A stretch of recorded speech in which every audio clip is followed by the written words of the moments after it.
Hey everyone, we're working hard to get our first 1,000 subscribers, sign up and you won't regret it. The first lie was small. That's how it always starts. It was a Tuesday night, the kind where the house feels too quiet even with the TV on. I'd finished eating leftovers straight from the container, standing at the kitchen counter because sitting down felt like admitting I was alone in my own life. Marissa texted me at 8:41 p.m. At Mom's. She's not feeling good. I'm going to stay a little longer. Normal. Reasonable. The kind of message you don't question when you've trained yourself not to. I replied with something supportive, because that's who I'd become. Okay. Tell her I hope she feels better. Drive safe. Then I wiped the counter and tried to pretend the knot in my stomach was hunger. It wasn't. 2 hours earlier, while I was grabbing a box from my car, I'd seen a notification on our Ring camera app. Not a motion alert, one of those, device offline, pings. I'd clicked it out of habit. That's when I noticed something I hadn't noticed before. We had a second camera. Not one we'd installed. Not one I recognized. It was listed under our account like it belonged there. Back patio, temp. We didn't have a back patio camera. We had the front door and garage. That was it. I stared at the screen until my eyes went dry, trying to convince myself it was a glitch, a neighbor, some dumb app error. But the name wasn't random. It had been named. By someone with access. And I knew exactly who had access. Marissa handled the tech stuff in our relationship. She'd always been the organized one, the planner, the keeper of passwords and subscriptions. The person who reminded me of appointments, who paid the utilities, who ordered groceries before the fridge looked empty. I liked that about her. I trusted that about her. That night, after her "at Mom's" text, I opened the camera list again and clicked the unfamiliar feed. It loaded. And my whole body went cold. The camera was angled from inside a car, low on the dashboard, pointed outward. It was night, but the image was clean, streetlights, passing headlights, the soft blur of movement. Then the car door opened. Marissa slid into frame. Not her face at first, just the curve of her coat, her hair falling forward. She laughed at something someone said off camera. A laugh I hadn't heard in months. Not the polite version she gave me when I tried to be funny. This was real. Then she leaned over. And kissed someone. Not a quick, guilty kiss. Not a cautious, we shouldn't kiss. A kiss that said this had been happening long enough to feel normal. The person she kissed was a man. Broad shoulders, baseball cap, a clean dark beard. He smiled like he'd won something. Marissa pulled back and touched his cheek like she belonged there. I didn't recognize him immediately. But I recognized the setting. They weren't parked outside her mom's house. They were parked behind a strip mall 5 minutes from our place, near a coffee shop Marissa claimed she hated because it was overpriced and loud. I watched like my brain refused to accept what my eyes were feeding it. Like if I stared long enough, the image would rearrange itself into something innocent. It didn't. The timestamp was live. This wasn't an old clip. This wasn't a memory. This was now. My hands started shaking so hard I nearly dropped my phone. I sat down at the kitchen table and gripped the edge like I could keep the world from tipping over. I felt stupid before I felt angry. That was the worst part. Because once you realize you're the only person in the room who didn't know the joke, you start replaying everything like a crime scene. The late gym classes. The sudden interest in self-care. The new perfume she said was a sample. The way she'd started keeping her phone face down. The way she'd stopped looking me in the eyes when she said, "Love you." It all lined up so neatly it made me sick. My brain tried to protect me with denial. Maybe it was her friend. Maybe it was a cousin. Maybe it wasn't her. But I'd seen her mouth. Her hands.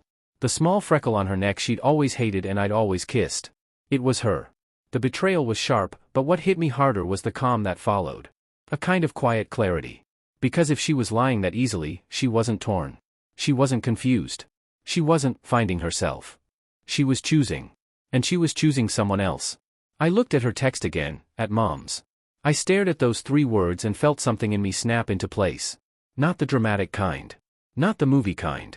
The practical kind. Like a switch flipping from husband to survivor. I did the first thing that made sense. I took screenshots. Not 1.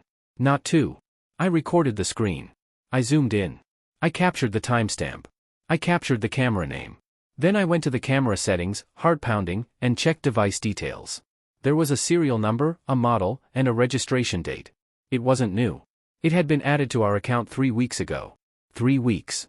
3 weeks of her coming home, kissing me on the cheek, asking about my day, letting me talk about boring work problems while she carried someone else's secret like it weighed nothing. I needed air. I got up and walked to the living room window, staring out at our street like it could give me instructions. That's when my phone buzzed again. Marissa. Still here. Mom's asleep. I might crash on the couch. Crash on the couch. While she was literally in the arms of someone else. That's when the anger finally arrived, not loud, not explosive. Focused. I opened our photo album. Scrolled. Found something. A picture I'd taken 2 months earlier when we'd gone to a friend's backyard wedding. Marissa had worn a pale green dress, and the sunlight made her look like the version of her I'd married. In the photo, my hand was on her waist. Her smile was aimed at the camera, not at me. I'd hated that photo when I took it, because something felt off even then. I'd kept it anyway, because I didn't want to believe my instincts. Now I cropped it. Not to be petty. To be precise. I zoomed in on her face, on her dress, on the tiny detail near her collar that made it undeniable it was her in the live feed. Then I did something I didn't plan. I opened our chat and hit the camera icon. But I didn't attach the wedding photo. I attached a screenshot from the live feed. The one where her mouth was on his. Timestamp visible. Camera name visible. I stared at it for a long time before sending. My thumb hovered. Because once you cross that line, there's no, pretend it didn't happen. No, maybe we can talk. There's only truth. And consequences. I hit send. The message delivered instantly. No typing bubbles. No reply. Just silence. Then, on the live feed, I watched Marissa's phone light up. She glanced down. Her face shifted, confusion first, then a flash of something like panic. Her mouth opened slightly, like her body forgot how to breathe. She looked at the man beside her. Then her hands started shaking. And her phone slipped right out of her fingers. It fell into her lap, bounced once, and disappeared out of frame. The man leaned forward, saying something I couldn't hear. Marissa didn't answer. She just stared straight ahead like she'd been shot. And that's when I realized something else. This wasn't just cheating. This was a setup. Because that camera wasn't positioned like a mistake. It was positioned like someone wanted a record. Like someone assumed nobody would ever look. Or like someone thought they were in control of what I'd see, and when. My phone rang. Marissa. I didn't answer. I watched the live feed instead. She grabbed her phone again with both hands, fumbling like her fingers were numb. Then she looked up, directly at the camera lens. As if she just remembered it existed. As if she just remembered it was connected to our home. Connected to me. Her face twisted into fear. And the feed cut out. Camera offline. I stared at the reconnecting circle like it was laughing at me. Then my front door camera pinged. Motion detected. And I heard the deadbolt click. The front door opened slowly, like she expected me to be standing there with my arms crossed and a speech prepared. Marissa stepped inside and paused. She didn't call my name right away. She just looked around, scanning the living room, the kitchen, the hallway, like she was checking for the version of me she'd rehearsed for. The hurt husband. The confused husband. The husband who wanted to talk. I wasn't any of those anymore. I was sitting at the kitchen table, hands flat, phone face up like a weapon I didn't need to raise. She found me and froze. Her hair was slightly messy, her lipstick not fully smudged but not perfect either. Her coat was half-zipped, and she clutched her purse like it could protect her. She took a step toward me. Then she saw my expression and stopped.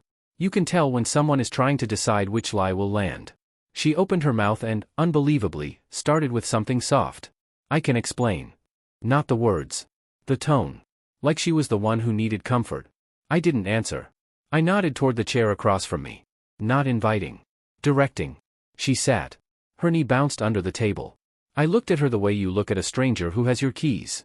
She tried again, faster now. It's not what it looks like. It was a mistake. I wasn't. I held up my phone. Not threatening. Just showing. The screenshot. The time. The camera name. Marissa's face drained. Her eyes flicked to the screen and back to me, like a cornered animal. Then the real question hit her. Not, why did you do this? Not, how could you? But, how did you see that? That's when I knew I wasn't just dealing with a cheater. I was dealing with someone who thought she'd engineered the whole thing. I leaned back slightly. That camera was on our account. Her lips parted. No. It wasn't supposed to. She stopped herself too late. I watched the realization crawl across her face, she'd confessed without meaning to. Not supposed to, I repeated quietly. Marissa's eyes darted to the hallway, like she expected someone to appear and rescue her. I stayed calm, because calm makes people talk. Who is he? I asked. She swallowed. It's complicated. It's not, I said. Who is he? Marissa stared at her hands. Her nails were freshly done. I noticed that, and it made me hate the world a little. She whispered a name I didn't recognize at first. Derek. It landed wrong.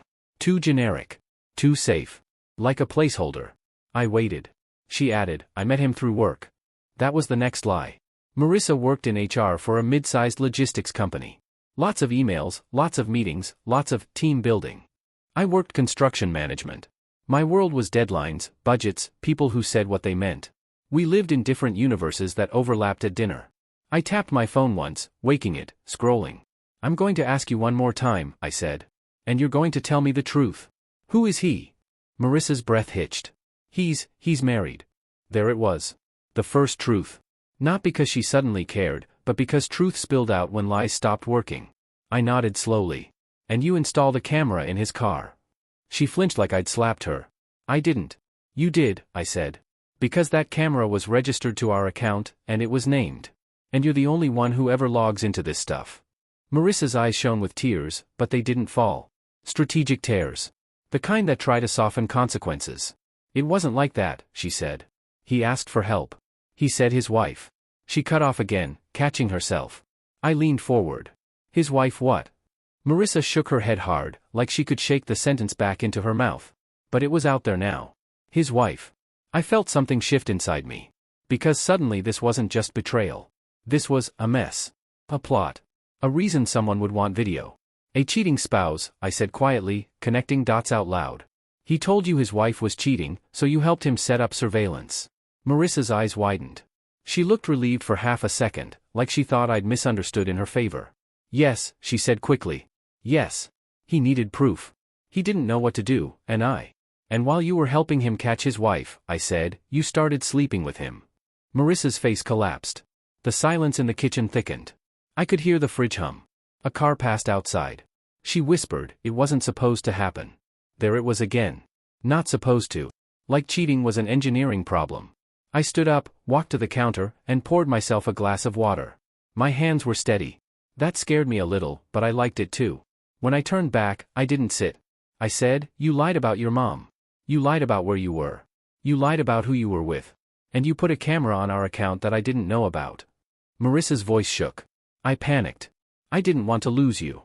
That line almost made me laugh. Because it was backwards. She didn't want to lose me the way you don't want to lose a safety net. The steady paycheck. The life you've already built. The person who makes you look stable. Not love. Convenience. I said, pack a bag. Her head snapped up. What? Pack a bag, I repeated. You're not sleeping here tonight. Marissa pushed her chair back, half standing. You can't just, this is my house too. It was, I said. Tonight it's not. Her voice rose, cracking. Where am I supposed to go? I looked at her. Really looked. Go to your mom, I said. Since you're so comfortable using her name. She flinched again, like I'd hit a nerve. Maybe her mom really was sick. Maybe she wasn't. I didn't care anymore. Marissa started crying for real now. Her shoulders shook. She tried to cover it with her hands, but the sound escaped anyway. I waited. I didn't comfort her. I didn't move. I let the reality sit between us like a third person at the table. Finally she looked up, eyes red. What do you want? That question was the most honest thing she'd said all night. I answered truthfully. I want to understand why that camera was named Back Patio, Temp. Marissa blinked. I watched her panic return, sharper. Because that detail wasn't about cheating. That was about planning. She whispered, it was just, temporary. I was going to remove it. After what? I asked. After you got what you needed? Marissa's mouth trembled. She stared at me like she was realizing for the first time that I wasn't just hurt. I was seeing the whole board now. And I wasn't the only piece. Then my phone buzzed. Not her. An unknown number. A text message preview flashed on the screen. Is this Ben? I think we need to talk. I have something you should see about Marissa and Derek. And beneath it, a photo attachment thumbnail. I didn't open it right away. I looked at Marissa instead. Her eyes were locked on my phone like she could feel the danger through glass. She whispered, barely audible, don't. I picked up the phone. And opened the photo. The picture loaded in sharp, ugly clarity. It wasn't Marissa kissing Derek. It was Marissa standing outside a townhouse I didn't recognize, holding a small black case. Like a camera case. Like equipment. The timestamp was from 2 days ago. And the angle, too high, too clean, meant it had been taken from across the street. Telephoto. Someone watching. Beneath the photo, another message came in. My name is Laurel. Derek is my husband. I'm sorry to contact you like this, but I found things. I think you deserve to know. My throat tightened. Not because I cared about Derek's marriage. Because I could already feel where this was going. I glanced at Marissa. She'd gone still, like all her energy had drained into one thought: escape. What is that? She asked, voice thin. I didn't answer her. I typed back with my thumbs. Yes. I'm Ben. What is this? Laurel replied fast, like she'd been waiting for me to take the bait. Derek told me he suspected I was cheating. He said he had proof coming. Then I found a camera receipt in his email. And access logs. And your wife's name. Marissa. I read it twice. Then a third time. Access logs. My wife's name. The pieces clicked together so hard I felt dizzy. Marissa hadn't just helped Derek set up a camera. Marissa had helped Derek build a case. A case against Laurel. And now Laurel was contacting me. Not as an enemy. As collateral damage. Laurel sent another message. I checked the Ring account because the camera model was listed there. The account email ends in your name. I'm guessing she used your household account to hide it. That hit like a punch. Marissa used our account so the camera couldn't be traced to Derek. If the camera was discovered, it would point to me. To us. To some jealous husband, not to the guy trying to frame his wife. I looked up slowly. Marissa's eyes were wet again, but her face wasn't pleading now. It was calculating. What is it? She asked. I held the phone up so she could see Laurel's name. Marissa recoiled like the screen was hot. Why is she texting you? She whispered. I said, because you dragged me into their marriage. Marissa shook her head hard. No. No. Derek said. What did Derek say? I asked, voice steady. Marissa hesitated. And in that hesitation, I saw the truth. Derek didn't just say things. Derek directed. Derek instructed. Derek controlled. Marissa was either his partner, or his pawn. Maybe both. She whispered, he said his wife was unstable. That she would try to ruin him. That he needed proof in case she. In case she what? I pressed. Marissa swallowed. In case she accused him of something. I stared at her. Like what? Marissa's eyes dropped. That was the answer. Something serious enough to need proof. Something ugly enough to build a narrative first. And Marissa helped him. I walked past her, down the hallway, into our bedroom. I pulled a duffel bag from the closet and dropped it on the bed. I didn't tell her again to pack. I dumped her dresser drawer into the bag instead. Not destroying, not dramatic. Just efficient. Behind me, I heard her footsteps. Slow. Careful. You're throwing me out because of some woman you don't know? She asked. I didn't turn around. I'm throwing you out because I don't know you. Marissa made a small sound, half laugh, half sob. You always do this, she said. You make everything black and white. You don't understand nuance. I finally turned to face her. You kissed him, I said. On camera. While you texted me you were at your mom's. What nuance am I missing? Marissa's face twisted. I was lonely. That one landed differently. Not because it justified anything. Because it was familiar. The script. The excuse. The soft blame disguised as confession. I work a lot, she continued, voice rising. You come home exhausted. You barely look at me. You. I held up a hand. No, I said. If you were lonely, you tell me. You leave me. You don't turn me into cover for your affair. Marissa's jaw clenched. She was running out of angles. And then she said the thing that made the room go silent. He wasn't going to hurt anyone.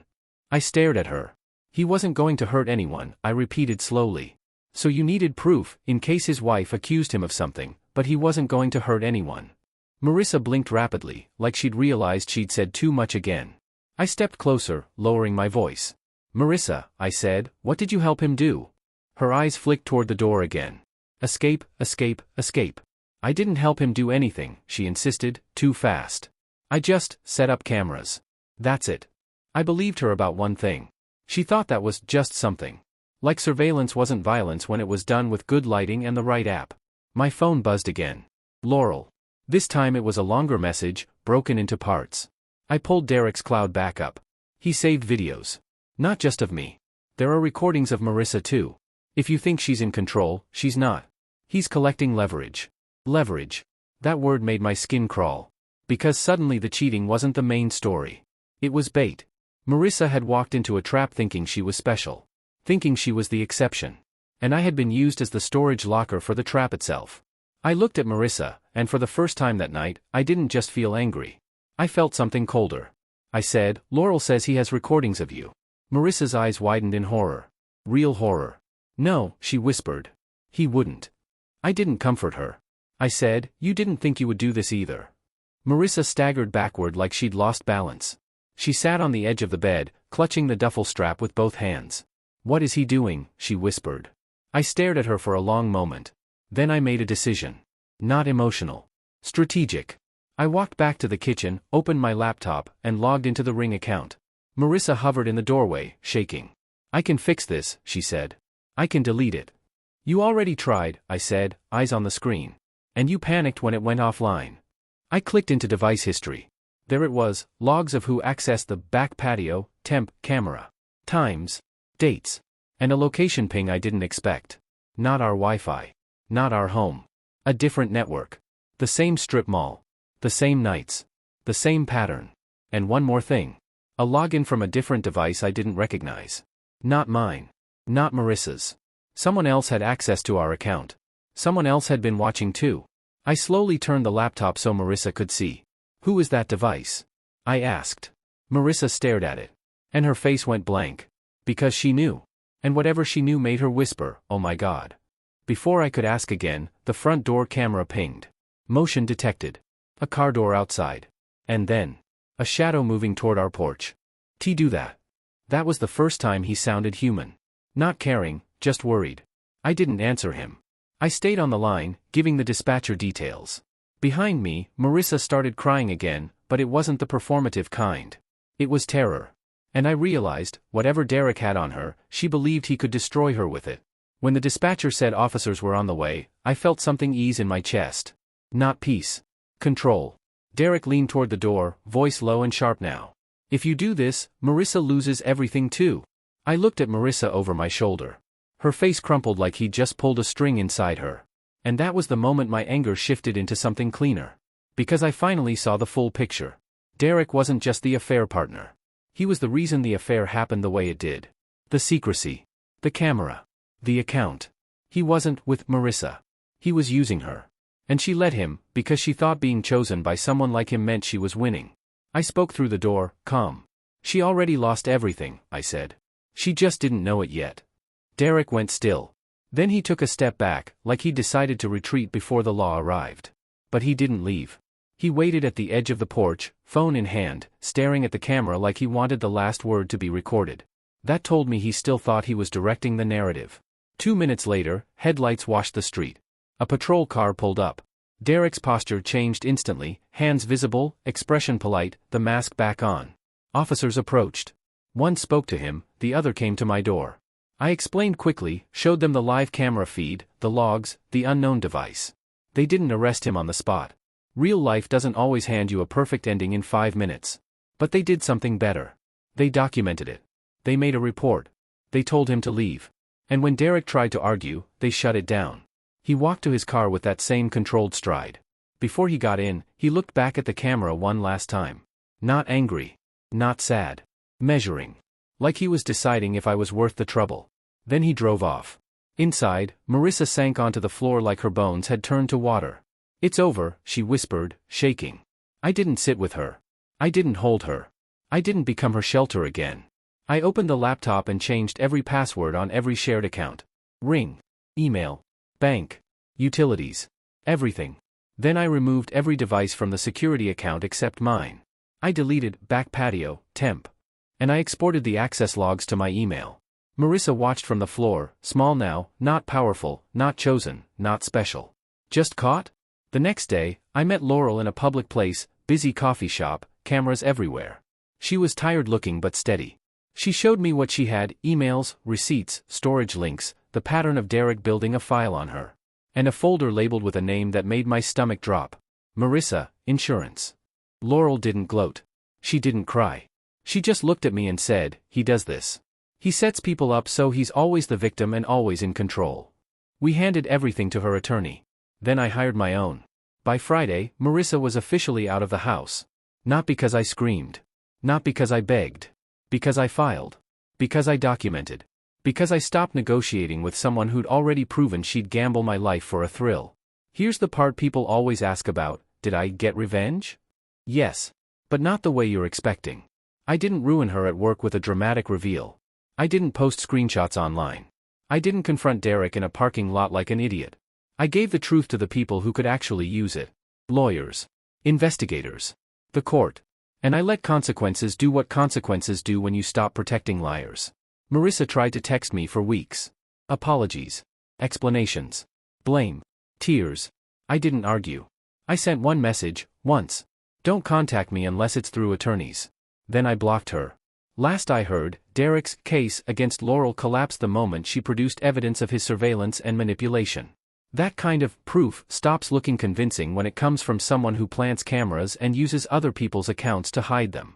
He didn't get to play hero. And Marissa didn't get to play confused. She got to sit in the truth she'd built. As for me, my life got quieter. Not instantly happier. Not magically healed. Just quieter. And after months of being lied to in my own house, quiet felt like justice. Because the real satisfying ending wasn't watching her phone drop. It was realizing I didn't have to hold the story together anymore. I just had to let it fall apart. And walk away.